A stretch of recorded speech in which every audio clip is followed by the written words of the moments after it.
नमस्कार, मैं हूँ मनविंदर। आप सभी राष्ट्रवादियों का एमबीएन नेटवर्क में एक बार फिर से बहुत-बहुत स्वागत है।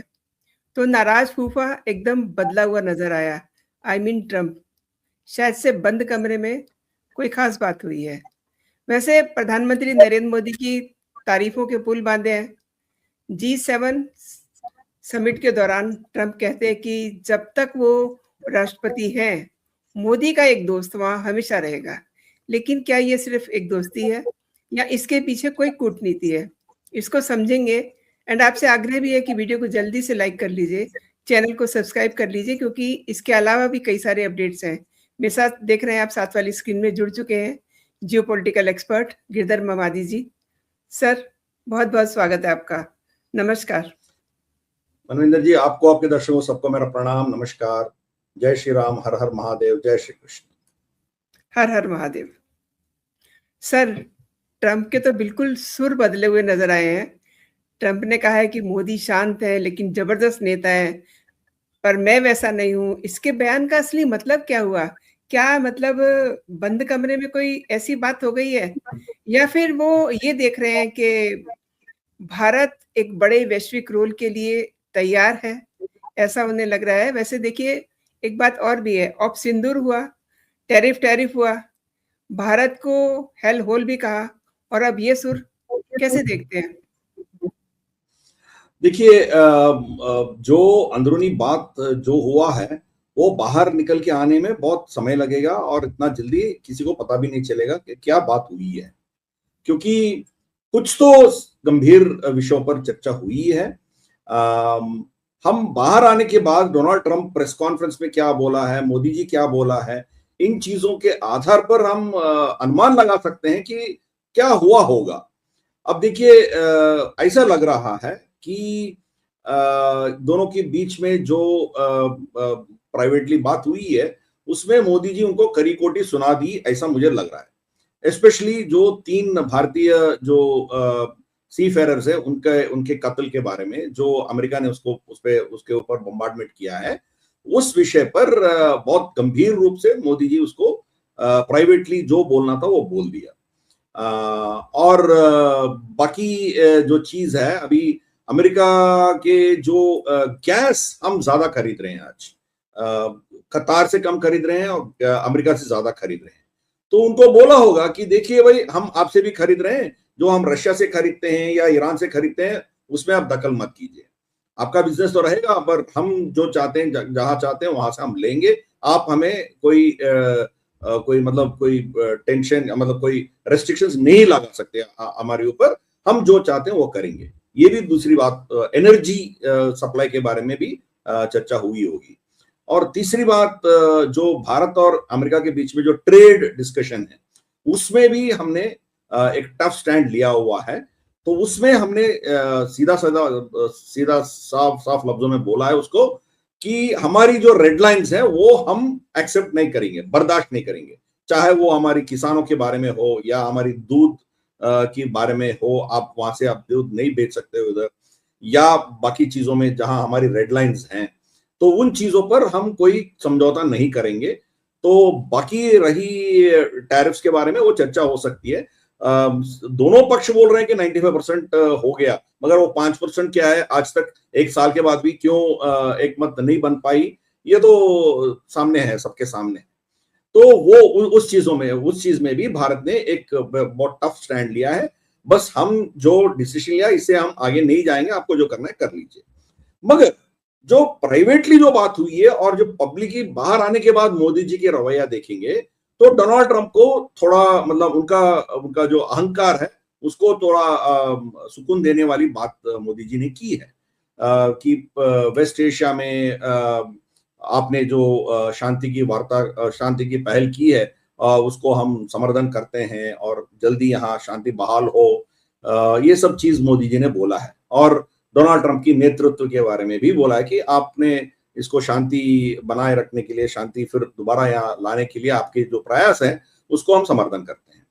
तो वो डोनाल्ड ट्रंप के लिए बहुत खुशी की बात है। मोदी जी से ये बात सुनना तो उनके लिए बहुत बड़ी बात थी। और उसी मतलब उस प्रेस कॉन्फ्रेंस में मोदी जी एक और बात भी कहा है कि हमारी लाखों हमारी जो भारतीय नागरिक जो है पूरे दुनिया में ये समुद्र में काम करते हैं, तो उनकी रक्षा भी इतना ही अहम है हमारे लिए। मतलब एक मैसेज यहाँ बैठे लोग, चाहे वो कांग्रेस हो या विपक्ष हो, यहाँ वो भी बोल सकता है ना, तुम जाके ट्रंप के सामने घुटने टेक दिया, कुछ नहीं कहा, बोला, हमारे 3 लोग मर गए थे, आपने क्या बोला, ये भी हो सकती है ना। इसीलिए पब्लिक में भी उस बात की मतलब जिक्र किया है मोदी जी ने। मगर मैं उनका जो अहंकार है उसको कोई नुकसान ना पहुंचे, उस दिशा से उसका स्टेटमेंट आया है। तो मतलब एक बहुत बड़ा खेल खेला मोदी जी ने, एक अंदर एक टफ स्टैंड लिया प्राइवेट में, पब्लिक में डोनाल्ड ट्रंप को थोड़ा उनका अहंकार को आग उसमें डालते हुए, थोड़ा तेल डालते हुए, हम जो बोलना है वो बोलते गए मोदी। तो ये चीज है। तो डोनाल्ड ट्रंप देखिए वहां तो बहुत कुछ बोलने लग गया, मेरा फ्रेंड है, अच्छा, मतलब हमारे रिश्ता बहुत अच्छा है। फिर हमने हाउडी मोदी में गया, फिर इस बार ट्रंप की रैली में गया, बहुत से हमने रैलीज में गया है, और भारत में लगभग 3 लाख लोग आए थे हमें देखने के लिए, वो रिकॉर्ड को तोड़ नहीं पाया, मेरा रिश्ता बहुत अच्छा है, ये वो बोलना शुरू किया। यही बात शी जिनपिंग के साथ भी किया था। जब डोनाल्ड ट्रंप बीजिंग गया था, उधर भी इनको थोड़ा मक्खन लगाने वाली बात उधर भी किया है। शी जिनपिंग ना हंसा ना कुछ नहीं किया, ऐसे बैठा रहा। मोदी जी भी वही है, कोई इनसे कोई रेस्पॉन्स नहीं था। बीच बीच में वो हाथ दे रहा था तो मोदी उसको मतलब शेक हैंड किया, बस उतना ही है। नॉर्मली क्या होता है, ऐसे बड़े बड़े मीटिंग्स में मोदी गले लगते हैं लोगों से, डोनाल्ड ट्रंप जी, से गले नहीं जी। लगाया। पहले दिन भी, कल भी उनसे हाथ मिलाया, आज भी हाथ मिलाया, बस। कोई मतलब परफेक्ट, क्या बोलते हैं उसको, टिपिकल ब्यूरोक्रेटिक टेक्निकल जो रिलेशनशिप है वही कायम रखा है। एक और चीज, दोनों अंग्रेजी में बात कर सकते हैं। मोदी जी पिछले बहुत बार, जितने बार भी अमेरिका गए हैं या डोनाल्ड ट्रंप से मिले हैं, अंग्रेजी में बहुत कुछ बात हुआ है। इस बार पूरा हिंदी में बात किया मोदी जी ने, अंग्रेजी में नहीं बात किया। तो आप समझ सकते हो कि क्या ऑप्टिक्स है। मतलब वो हमारी स्पेस से आगे जाना नहीं चाहता हूं, यह मैसेज डोनाल्ड ट्रंप को चला गया। इंटरप्रेटर बोलेगा, मैं जो बोलना है, मुझे जो बोलना है मैं बोलूंगा, बस उतना ही है, हिंदी में बोलूंगा, बाकी वो ट्रांसलेट करके आपको जो समझाना है समझाएगा। मतलब एक ट्रांसैक्शनल रिलेशनशिप होगा। हम आपकी कहने से हम मतलब झुकने वाले नहीं हैं, आप जो करेंगे उसके आधार पर हमारी प्रतिक्रिया होगी। ये रिस्पॉन्स मोदी जी से गया है। ऑप्टिक्स भी बहुत इंपॉर्टेंट है, और यहां तो नतीजा क्या निकल के आएगा देखना पड़ेगा। क्योंकि जैसे मैं अंदाज लगा पा रहा हूं कि ये 3 मुद्दों पर हमने एक टफ स्टैंड लिया है। एक, हमारी सीफेयरर्स के ऊपर जो अटैक हुआ है उसके बारे में हमने इसको बहुत कड़ी लफ्जों से हमने उसको बोला है। फिर दूसरा, जो हमारी ट्रेड की इश्यूज है उसमें भी हमने रेड लाइंस डाला है, उसमें कोई समझौता करने वाला तो है ही नहीं है। और तीसरी चीज जो है वो, आप हमारे ऊपर ये दबाव डालते जाएंगे, चाहे टैरिफ्स हो, चाहे बाकी जो भी चीज हैं, ये बर्दाश्त काबिल नहीं है। तो we have told them in as many words. अब अभी 1 साल हो गया, 2 साल और सही हम वेट करेंगे, आप जब तक है तब तक हम ऐसे रहेंगे, फिर उसके बाद देखा जाएगा क्या होगा। आप जाने के बाद फिर दूसरा एडमिनिस्ट्रेशन आएगा तो उनसे हम वार्ता करेंगे। तो हमने एक बहुत टफ स्टैंड लिया है प्राइवेटली, पब्लिकली थोड़ा उनको राहत देने वाली बात भी बोल के, फिर उसी अंदाज में हमने हमारे जो स्टैंड है वो भी बोल दिया उनको। तो ये चीज है। डोनाल्ड ट्रंप इसीलिए बार बार बोल रहा था, देखो इनको, देखो कितना नरम दिखता है मगर इतना टफ बंदा है, ये बहुत तगड़ा बंदा है, ट्रेड में झुकता नहीं है। ये क्यों बोल रहा है? मतलब कमरे के अंदर उसको जो फटकारा लगा, उसका नतीजा वो है, वो स्टेटमेंट है। तो ये चीज मोदी जी ने कहा है, वो किया है। मोदी जी तो, ये तो कच्चा खिलाड़ी तो है ही नहीं है, ये तो बहुत साल से इन लोगों को, बहुत लोगों को देख चुका है वो। तो ट्रंप की ऐसी की तैसी, ट्रंप तो एक अहंकार से जूझते हुए एक बंदा है। मतलब उसका सोच ही अपने मतलब ट्रंप और उनके परिवार के इर्द गिर्द से घूमता है, उसे आगे उस देखता ही नहीं है, सोचता नहीं है। तो इसलिए मोदी जी इनसे जितना मिनिमल रखना चाहिए उतना करके छोड़ दिया। क्योंकि जो कंट्रोवर्शियल इश्यूज है उसके बारे में कुछ नहीं बोला। हाँ, एक चीज तो बोला, हमने 8 जंग रुकवा दिया, मगर उसमें भारत और पाकिस्तान की जंग भी रुकवा दिया, ये बात नहीं बोला है। 8 जंग रुकवा दिया ये सब बोला, मगर भारत और पाकिस्तान के बारे में कुछ नहीं बोला। 8 विमान गिर गए थे, 10 गिर गए थे, 11 गिर गए थे, ये सब बंद कर दिया, है ना। और पाकिस्तान के बारे में कुछ नहीं बोला, और बहुत सी चीज जो है वो चुप रहा। और यहां तक बोल डाला कि भारत के ऊपर कोई हमला होता है तो हम भारत के पीछे खड़े रहेंगे। तो भारत के ऊपर हमला करने वाला है कौन? है दो ही देश, एक चाइना और एक पाकिस्तान। चाइना तो अभी वो हरकत नहीं करेगी, क्योंकि उनको पता चल गया गलवान के बाद हम क्या कर सकते हैं उनके साथ। रही पाकिस्तान, पाकिस्तान को इस्तेमाल करेंगे। पाकिस्तान को कौन इस्तेमाल करेगा? एक तो चाइना इस्तेमाल करेगा, दूसरा अमेरिका खुद इस्तेमाल करेगा। तो अब अमेरिका की बोलने से फिर पाकिस्तान हमारे ऊपर कुछ करेगी, अमेरिका हमारी मदद में थोड़ी आएगी, वो तो नहीं आएगी। उनको F-16 दे रहा है, उनको रेडार दे रहा है, बियॉन्ड विजुअल रेंज मिसाइल दे रहा है अमेरिका पाकिस्तान को, और बहुत से उनको पैसे भी दिलवा रहा है IMF से, वर्ल्ड बैंक से। तो वो भारत और पाकिस्तान के बीच में कुछ लड़ाई होगी तो अमेरिका हमारे पक्ष में थोड़ी खड़ी रहेगी। फिर भी बोलने में क्या अर्ज है, वो बोलता गया, हम भी सुनते गए। हमको जो करना है हम करेंगे, इसलिए हम इनके प्रेशर पे आने वाला नहीं है। मोदी जी बस पूरा प्रेस कॉन्फ्रेंस चुप बैठा, कोई रिस्पांस नहीं दिया। तो मतलब इनको अपने आप को सबके सामने जलील होते हुए मोदी जी देखते बैठ गया। मतलब ये डिप्लोमेसी का एक बहुत मैच्योर्ड तरीके से मोदी जी ने इसको हैंडल किया है। प्रधानमंत्री नरेंद्र मोदी जी ने ईरान डील और समुद्र में भारतीयों की सुरक्षा का मुद्दा उठाया। स्टेट ऑफ हॉर्मुज की भी बात हुई है। ईरान के साथ तनाव के बीच भारतीयों की सुरक्षा को लेकर के भी मोदी जी ने चिंता जताई है। तो ये सारा पूरा जो सीन आप देख पा रहे हैं, क्या कहते हैं इसको? देखिए, अमेरिका तो अभी उनके हाथ से निकल गया, पूरा वेस्ट एशिया जो है उनके हाथ से निकल गया। क्योंकि ईरान की एक मांग है कि यहाँ अमेरिका का कोई भी बेस नहीं रहेगा, चाहे वो बहरीन हो, कतार हो, सऊदी हो, UAE में हो, यहाँ से उनको हटना चाहिए। तो ये एक कंडीशन है। अभी तो कोई समझौता हुआ नहीं है, एक MOU टर्म्स बेसिक अग्रीमेंट हुआ, ऐसा ये लोग कह रहे हैं। वो हुआ है कि नहीं भी हमें पता नहीं है, क्योंकि जब तक दस्तखत नहीं होगी तब तक हमें पता नहीं चलेगा कि क्या है उनमें, क्या किन मुद्दों पर ये कुछ मतलब कोई समझौता हो पा रहा है, ये हमें पता ही भी नहीं है आज तक। क्योंकि अमेरिका एक चीज बोल रहा है और ईरान बिल्कुल उसका उल्टा कह रहा है। अमेरिका कह रहा है कि ये स्ट्रेट ऑफ हॉर्मुज जो है वो सबके लिए खुल गया और फ्री ट्रेड चलेगा। ईरान क्या कह रहा है, ये खोलेंगे मगर हम और ओमान दोनों मिलके इसको हम मैनेज करेंगे। तो मतलब उसमें क्या फीस रहेगा, वो कोई टोल लगाएगा, ये किसी को पता नहीं चल रहा है। दूसरा ये कह रहा है कि ईरान कभी भी न्यूक्लियर हथियार नहीं बना पाएगा। भाई, ये जंग शुरू होने से पहले दिन भी वही था ईरान का स्टैंड। ईरान के स्टैंड में क्या बदलाव आया? कुछ नहीं। जब ओबामा का JCPOA का जो अग्रीमेंट हुआ था उसमें भी यही था। ईरान तब भी मान लिया कि हम न्यूक्लियर हथियार नहीं बनाएंगे, और ओमान के साथ जो समझौता हुआ था और होने जा रहा था उसमें भी यही कहा, हमने न्यूक्लियर हथियार नहीं बनाएंगे।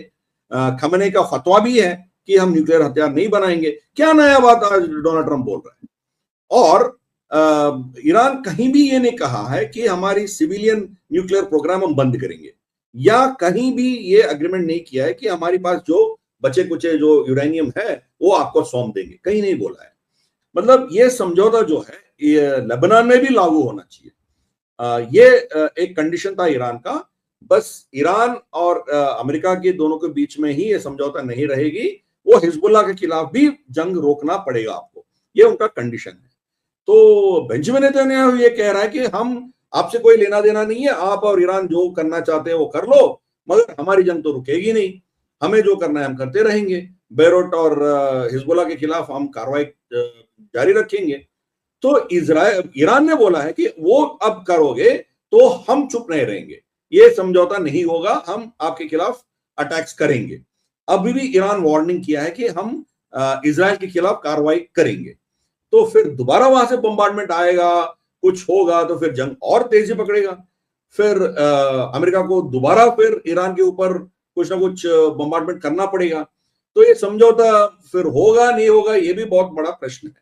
अब मिड टर्म इलेक्शंस आने वाले हैं। मिड टर्म इलेक्शंस में लोग ईरान के बारे में भूल जाएंगे, क्योंकि फिर पेट्रोल के भाव गिर जाएंगे, तो फिर इसका मतलब वहां के लोग फिर अपने अंदरूनी इश्यूज पे वो उलझ जाएंगे। इसके बीच में क्यूबा को ये अड़प लेगा। राउल कास्ट्रो के खिलाफ कुछ ना कुछ केस डाला है, तो फिर आने वाला महीने 2 महीने के अंदर अंदर क्यूबा को ये अड़प लेगा, खा लेगा। तो फिर जाके बताएंगे देखो जॉन एफ कैनेडी जो नहीं कर पाया मैंने किया। तो मिड टर्म इलेक्शंस में वो एक स्ट्रैटेजी है उनका। मगर इजराइल का स्ट्रैटेजी है कि इस जंग को नहीं रोकना चाहिए, इस जंग को जारी रखना चाहिए। अमेरिका को यहां उलझ के पकड़ के रखना पड़ेगा, क्योंकि इजराइल खुद ईरान के खिलाफ लड़ नहीं सकते, उनके पास उतना शक्ति नहीं है। अमेरिका की शक्ति चाहिए उनको। तो किसी ना किसी तरीके से इसको चलाने की कोशिश इजराइल करेगा। और बेंजामिन नेतन्याहू को आने वाले 1 महीने के अंदर अंदर वहां चुनाव है, इलेक्शंस है उधर। तो इलेक्शन में ऑलरेडी नफ्ताली बेनेट जो इनके प्रत्याशी है, जो बेंजामिन नेतन्याहू हार जाएंगे तो जो प्रधानमंत्री बनने जा रहा है, वो ऑलरेडी ये एक्सट्रीम स्टेटमेंट्स दे चुका है। ईरान के साथ हम मतलब कोई समझौता नहीं करेंगे, ईरान जब तक तबाह हो जाएगा तब तक हम रुकेंगे नहीं, एक स्टेटमेंट दिया। दूसरा, टर्की के खिलाफ भी बोल दिया, अगले हमारी टारगेट टर्की होगी, टर्की के ऊपर भी हम कुछ ना कुछ करेंगे। टर्की नेटो का देश है, नेटो का मेंबर है वो, मतलब उनके ऊपर कुछ हमला होगा तो अमेरिका को भी टर्की के साथ खड़ा होना पड़ेगा। फिर भी ये इतना मतलब फोर्सफुली ये कह पा रहा है कि हम टर्की को कुछ ना कुछ करेंगे। मतलब अमेरिका को ये लोग मतलब बिल्कुल इग्नोर कर रहे हैं। और इनके इलेक्शंस में ईरान एक बहुत अहम मुद्दा होगा। उस चीज पे बेंजामिन नेतन्याहू घुटने टेकते हुए नहीं दिखना चाहता है, इसीलिए इस जंग को जारी रखेगा, वो किसी ना किसी तरह से जारी रखेगा। ईरान के ऊपर शायद डायरेक्टली बम्बार्डमेंट नहीं करेगा, मगर हिजबुल्ला के खिलाफ चलता ही रहेगा। एंड सर, ये जो वार्ता हुई है ऐसे समय में हुई है जिस समय हर देश तेल के लिए लड़ रहा है। मैंने ये रायता सारा तो ट्रम्प का ही फैलाया हुआ है ना। और अब ट्रम्प क्या कह रहे हैं, जब तक मोदी लीडर है इंडिया हर फील्ड में बड़ा रोल निभाएगा। तो आपको क्या लगता है कि अमेरिका भारत को दक्षिण एशिया के साथ साथ ग्लोबल इकोनॉमी और डिफेंस में अपना साथी मान रहा है, या किसी इसमें सिर्फ बातें ही बातें हैं? पूरे दुनिया में अमेरिका के साथी कोई भी नहीं, किसी को भी अपना साथी नहीं मानता है अमेरिका, खासकर डोनाल्ड ट्रंप। वो कोई किसी को डरता है, किसी से डरता है या किसी के खिलाफ कुछ करने के लिए 100 बार सोचेगा, वो चाइना है। चाइना छोड़ के कोई और थोड़ा हद तक रशिया है। इन दोनों को छोड़कर वो किसी को अपना साथी नहीं मानता है।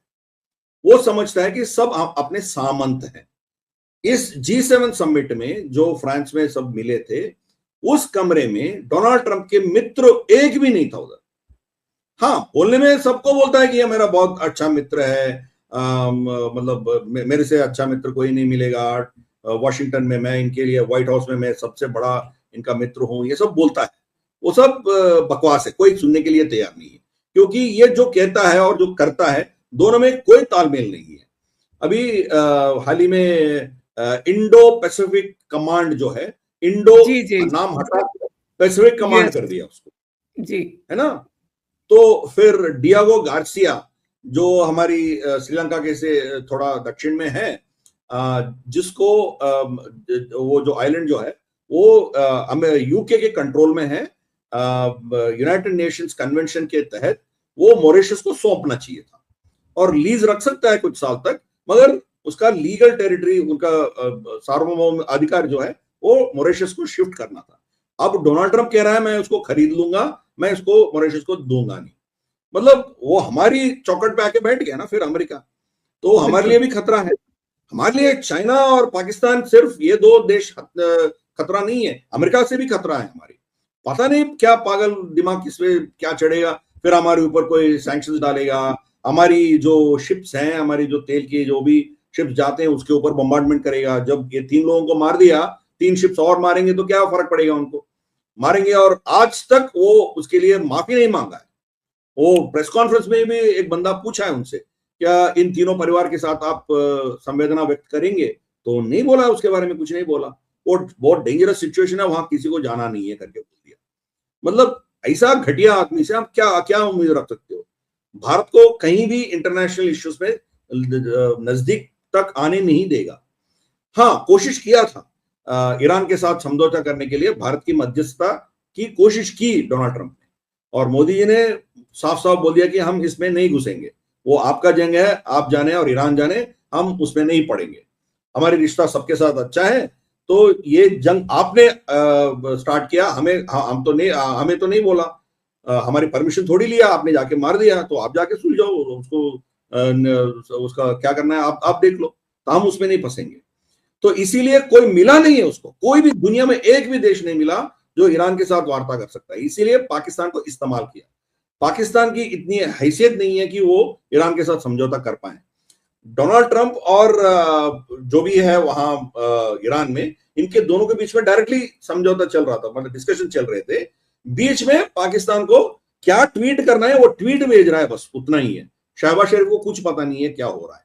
अभी शहबाज शरीफ फिलहाल पहली बार जो अप्रैल में सीजफायर हुआ था, उस समय में भी लिखा था कि लेबनान के साथ, लेबनान भी इसमें इंक्लूडेड है और उधर भी सीजफायर होगा। ये ट्वीट होने से 2 घंटे के बाद फिर इजराइल ने जाके वहां इतना बॉम्बार्डमेंट किया, 100 से ज्यादा लोग वहां मर गए। आज भी शहबाज शरीफ ने ट्वीट किया कि समझौता हो गई और ये जो भी समझौता हो रहा है वो लेबनान और हिजबुल्लाह के ऊपर भी लागू होगा, और फिर दोबारा जाके इजराइल ने बॉम्बार्डमेंट करके आ गया। तो मतलब पाकिस्तान के हाथ में कुछ भी नहीं है। भारत का मध्यस्थता की कोशिश की डोनाल्ड ट्रंप ने, हमने रिजेक्ट कर दिया। तो ये चीज है। और डोनाल्ड ट्रंप हमारे खिलाफ बहुत नाराज है क्योंकि हमने इसके दलवे नहीं छाटे हैं। जब पाकिस्तान और भारत दोनों के बीच में जो ऑपरेशन सिंदूर हुआ था, उसके बारे में जब डोनाल्ड ट्रंप बोला था कि मैंने उसको रोका, भारत ने साफ साफ लफ्जों में बोला था कि आपका कोई दखल नहीं था, आपको कोई इन्वॉल्वमेंट नहीं था। पाकिस्तान घुटने पे टेक के हमें फोन किया था, उसके बलबूते पर एक बायलैटरल समझौता हुआ है और किसी तीसरी पार्टी का कोई दखल नहीं है। ये डोनाल्ड ट्रंप को वो बहुत नाराज कर दिया, इसीलिए उसके बाद हमारे ऊपर 50% का टैरिफ डाल दिया था। आज भी वो हमें माफ नहीं किया। इसीलिए ये जो भी बोलता है प्रेस कॉन्फ्रेंस में, दोस्त है, इनका कुछ होगा तो मैं आके इनको रक्षा करूंगा, इनके साथ खड़ा रहूंगा, ये सब बकवास है। मोदी जी बखूबी जानता है, मगर अमेरिका को तो इग्नोर नहीं कर सकते हो। इसीलिए प्रेस कॉन्फ्रेंस में जो बोलना है वो मर्यादा हमने मेंटेन किया है, मगर बंद कमरे में इसको क्या कहां थप्पड़ मारना है, क्या मारना है, वो हमने कर दिया। मगर हमारी जो रवैया होगी अमेरिका के साथ, वो उनकी करनी से, वो हमारे साथ क्या रवैया रखता है, क्या करना चाहता है, उसके आधार पर हमारी रिस्पॉन्स होगी। अब देखिए 1 साल हो गया, आज तक समझौता नहीं हुआ है। हमारी डेलीगेशन अमेरिका गई थी, उनके डेलीगेशन इधर आई, फिर भी कोई समझौता नहीं हो रहा है। हर बार आपको यही प्रश्न जो भी पूछता है वो बोलता है 95% हो गया, 95% हो गया, बाकी 5% 1 साल से क्यों अटका पड़ा हुआ है बताइए। तो ये चीज है। इस प्रेस कॉन्फ्रेंस में भी डोनाल्ड ट्रंप ने बोला है कि $90 बिलियन तक मोदी ने हमारे देश में निवेश कर रहा है। तो ये मोदी जी इन्वेस्ट नहीं कर रहा है, वो ज्यादातर रिलायंस इंडस्ट्री का जो इन्वेस्टमेंट वहां जा रहा है वो है। वो कब होगा? वो 10 साल लगेगा वो पूरा प्लांट लगने में। तब तक अमेरिका को तेल कहां से मिलेगा? जामनगर से ही मिलना पड़ेगा उनको, क्योंकि उनके पास क्रूड ऑयल है मगर रिफाइंड ऑयल नहीं है। रिफाइंड उनकी कैपेसिटी वो घटा दिया पूरा, प्रदूषण के नाम के चलते हुए पूरे उनके जितने भी प्रोडक्शन कैपेसिटी है उसको खत्म कर दिया, वो सब ट्रांसफर कर दिया। मैक्सिमम और दुनिया का सबसे बड़ा प्रोसेसिंग यूनिट कहां है? वो जामनगर में है, रिलायंस के पास। तो रिलायंस का तेल से ही अमेरिका का उनका पेट्रोल पंप में तेल आता है। तो इसीलिए उनको थोड़ा खुश रखने के लिए अंबानी ग्रुप जो है वहां इन्वेस्टमेंट करने का एक अनाउंसमेंट कर दिया। वहां जाके इन्वेस्टमेंट कब करना है, ये प्रोसेसिंग कब होना है, पूरे प्लांट कब खड़ा हो जाएगा, तब तक डोनाल्ड ट्रंप नहीं रहेगा। तो उसके बाद इसको किस रूप में ले आएंगे वो अलग बात है, मगर अब तो उनको हमारे ऊपर डिपेंडेंट होना ही पड़ेगा, उनको कोई ऑप्शन नहीं है। तो ये चीज है। तो डोनाल्ड ट्रंप जो है वो अपने पक्ष में ही बोलते जाएगा, मगर ग्राउंड रियलिटी कुछ बिल्कुल अलग है।